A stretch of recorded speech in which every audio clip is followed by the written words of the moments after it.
শাহরুখ খান এক নম্বরে ছিল, আছে, সম্ভবত থাকবেও। কারণ আবার Shahrukh Khan number one tax payer হয়ে গেছে সেলিব্রিটিদের লিস্টে। প্রায় 10 বছর আগে শাহরুখ খান এই পজিশনে ছিল, বিগত 10 বছর ধরে অক্ষয় কুমার কিন্তু সেই জায়গাটা ধরে রেখেছে। আবার 2024-এ এসে ইন্ডিয়ার থেকে নাম্বার ওয়ান ট্যাক্স পেয়ার হয়ে গেছে শাহরুখ খান সেলিব্রিটিদের লিস্টে, মানে হচ্ছে যারা সেলিব্রিটি আছে, সারা ক্রিকেটার এবং সিনেমা আর্টিস্ট দুটো মিলিয়ে। তো শাহরুখ খান এই যে 2024 সালে 92 কোটি টাকা ট্যাক্স দিয়েছে, তার মানে তার কত টাকা আয় সেটা ধরে নিতে পারেন যে এর 3 গুণ তার থেকে একটু বেশি হচ্ছে তার আয়, মানে 92 কোটি টাকা সে হচ্ছে ট্যাক্স দিয়েছে। দ্বিতীয় নম্বর পজিশনে আছে হচ্ছে থালাপতি বিজয়, সে দিয়েছে 80 কোটি টাকা। এবং 3 নম্বর পজিশনে আছে হচ্ছে সালমান খান, দিয়েছে 75 কোটি টাকা। 4 নম্বর পজিশনে আছে অমিতাভ বচ্চন, দিয়েছে 71 কোটি টাকা। বিরাট কোহলি আছে 5 নম্বর পজিশনে, 66 কোটি টাকা ট্যাক্স দিয়েছে। তারপরে 6 নম্বর আছে অজয় দেবগান, 42 কোটি টাকা।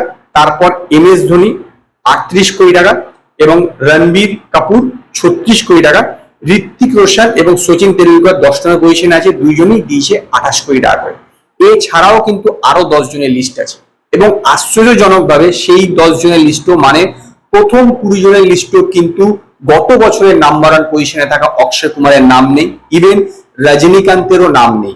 এটা কিন্তু যথেষ্ট আশ্চর্য ব্যাপার। এটা অবশ্য ঠিক কথা, অক্ষয় কুমার এখন যেরকম ভাবে সিনেমা করে থাকে তাতে হচ্ছে কমিশন বেসিসে, যদি সিনেমা প্রফিট হয় তাহলে সে পাবে, যদি সিনেমা না চলে তাহলে পাবে না। কাজেই অক্ষয় কুমারের তো প্রায় 2 বছর হয়ে গেল, আরো বেশি সময় কোনো সিনেমা চলছে না, সিনেমায় আয় করছে 30 কোটি 40 কোটি, সেখান থেকে অক্ষয় কুমারের ভাগ্যে কি আসবে? তো স্বাভাবিকভাবে বোঝাই যাচ্ছে অক্ষয় কুমার কিন্তু প্রথম 20 জনের লিস্টে এই বছরে কিন্তু নেই, অ্যাকর্ডিং টু দা এখানে যা লিস্ট বেরিয়েছে।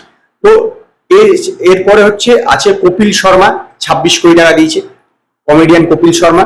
এবং সৌরভ গাঙ্গুলি দিয়েছে হচ্ছে দাদা 23 কোটি টাকা। করিনা কাপুর দিয়েছে 20 কোটি টাকা। শাহিদ কাপুর দিয়েছে 14 কোটি টাকা। হার্দিক পান্ডিয়া দিয়েছে 13 কোটি টাকা। কিয়ারা আদবানি দিয়েছে 12 কোটি টাকা। মোহনলাল এবং আল্লু অর্জুন দুজনে দিয়েছে 14 কোটি টাকা করে ট্যাক্স। এবং পঙ্কজ ত্রিপাঠী এবং ক্যাটরিনা কাইফ দিয়েছে 11 কোটি টাকা। বুঝতেই পারছেন পঙ্কজ ত্রিপাঠীর কিরকম সময় যাচ্ছে, যে ক্যাটরিনা কাইফের সমান ইনকাম ট্যাক্স পে করছে, দুজনেই দিয়েছে 11 কোটি টাকা করে ট্যাক্স। তার মানে 3 গুণ ধরে নিতে পারেন, অ্যাপ্রক্স প্রায় 40 কোটি টাকা কিন্তু পঙ্কজ ত্রিপাঠী আয় করেছে। মানে কোথায় পৌঁছে যাচ্ছে আস্তে আস্তে পঙ্কজ ত্রিপাঠী নিজেকে। লিস্টে 20 নম্বর পজিশনে পঙ্কজ ত্রিপাঠী এবং ক্যাটরিনা কাইফ যৌথভাবে আছে। মানে ভেবে দেখুন যে পঙ্কজ ত্রিপাঠী নিজেকে কতটা ইমপ্রুভ করেছে। নওয়াজুদ্দিন সিদ্দিকী, ইভেন মনোজ বাজপেয়ী এই জায়গায় পৌঁছতে পারে যেখানে পঙ্কজ ত্রিপাঠী পৌঁছে গেছে। 11 কোটি টাকা ইনকাম ট্যাক্স দিচ্ছে এবং লিস্টে 20 নম্বরে আছে। তো শাহরুখ খান টপে আছে এবং আমার মনে হয় আগামী বছর হয়তো শাহরুখ খান আর থাকবে না, কারণ এই বছর তো কোনো শাহরুখ খান রিলিজ নেই।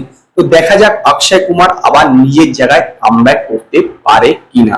তো আজকে এই পর্যন্ত। যদি আপনাদের ভিডিওটি পছন্দ হয় ভিডিওটিকে লাইক করুন, কমেন্ট করুন, শেয়ার করুন, আর নতুন নতুন আপডেটের জন্য আমার চ্যানেলকে সাবস্ক্রাইব করুন।